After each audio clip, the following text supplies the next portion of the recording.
Hi, my name's Scott Dahl. Welcome to another one of my podcasts. I wanted to pull one up because we're seeing such significant price activity that I think can give us an idea of what we're seeing in the future. So I'm going to use technical analysis. So I'm not predicting the future. All I'm doing is saying these are the probabilities of what I see by looking at the charts. Remember, the market is a psychological mass. Sure, these shares of stock represent corporations, but it's more what people, it's human psychology, it's emotion, it's what people think the value of the asset is worth at that specific time. So it's not predicting, it's just setting up what I believe are to be probabilities from past experience. Before I get into the charts, I want to briefly talk about the analyst estimates. And I've got a chart up right now. It's from Yahoo Finance. And these fundamental analysts, what they have to do is they have to predict future cash flows of corporations in order to determine the value of the corporations or a conglomeration of the stocks, like via the S&P 500.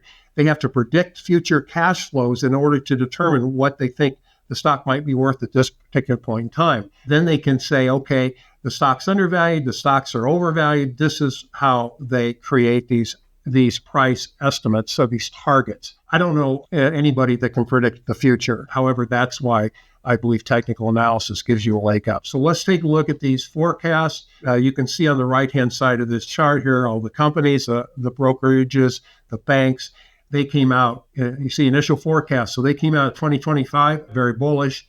Then the tariff reaction is what they're calling it. Now, what I believe this was nothing more than a correction in an ongoing cyclical bull market. I've said that all the way through this correction on my previous podcast, and this is normal. We hadn't had a correction for about a year and a half. The market, the S&P 500, typically corrects once a year around 15%, and then a couple small 5% corrections. So if you don't have a correction, that's too much froth or too much steam that's built up in the market. Now, deviating from the charts for one moment, let's look at the price-to-earnings ratio. The P ratio, the normal price-to-earnings ratio, which is a gauge of overvalued and undervalued. The normal is 19.3. That's the average.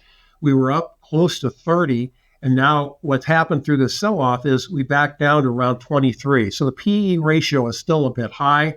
However, if there's some technological event that's in the future that's happening that there's something that's going to create productivity that we're really not quite aware of yet, maybe that's what's generating a higher PE.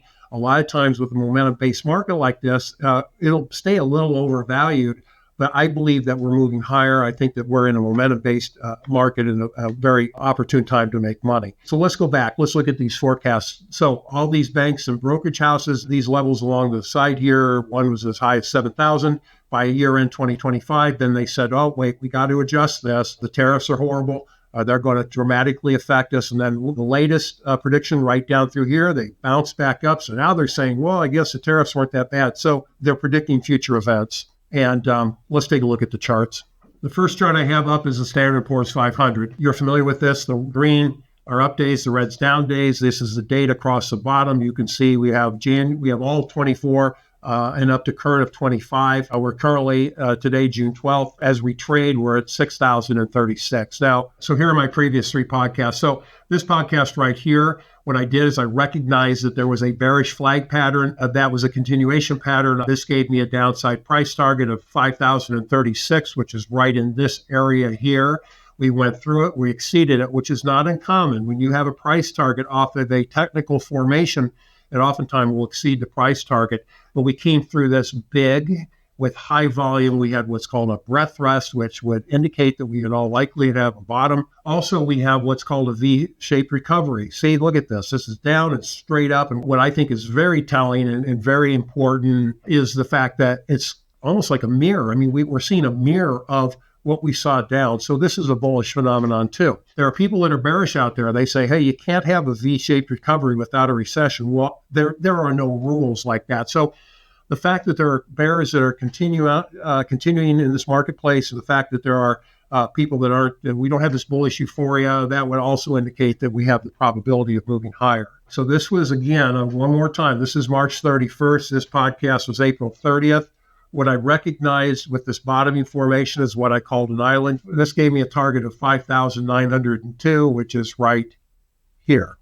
This podcast right here, I came out on May 10th, and I recognized this flag pattern. So we had this inverse flag on the way down. We had this flag So you just think of a flag stamped into the ground. You've got the staff, which is right here. This is the staff.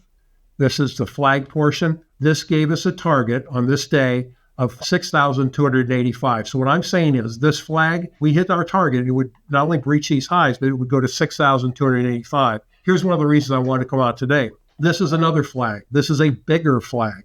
We use the same staff. This is a bigger flag. So this breakout of the top of this flag gives us a target of 6,807. So what I'm saying is from these chart patterns I'm seeing, we've got a probability of not only making new highs, but going significantly higher from these levels, significantly higher than the all-time highs for the Standard & Poor's 500. What would stop this? What would negate it? Or what would make us have to look again and maybe reassess is if we drop back below this line right here and we get back in the flag pattern. If we go through the bottom of the flag, that could negate this move. However, it's going to be extremely well supported down here if we do drop to these levels.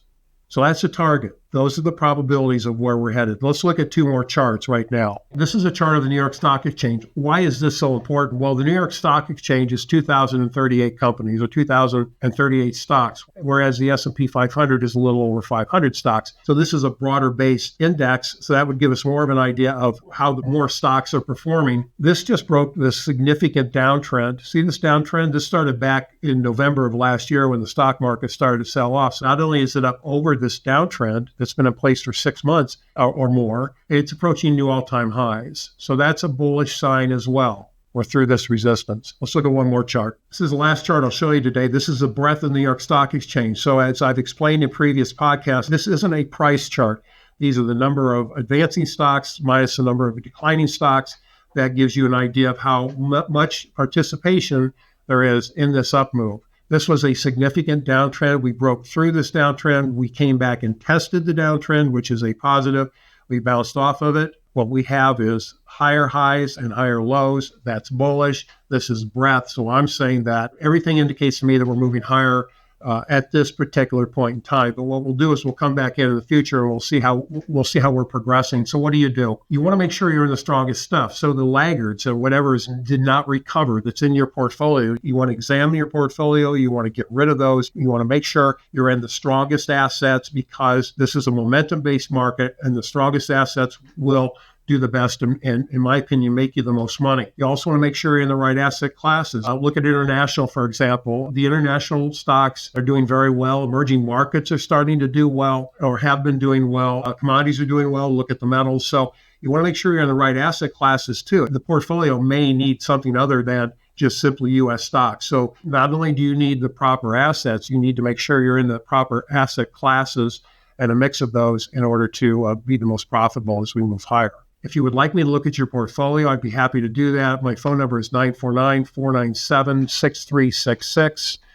It's scott@dahlcapitaladvisors.com, or you can go to my website, dahlcapitaladvisors.com. I'd be happy to help you out. So thank you for tuning into my podcast. I look forward to putting more of these up in the future. Thank you.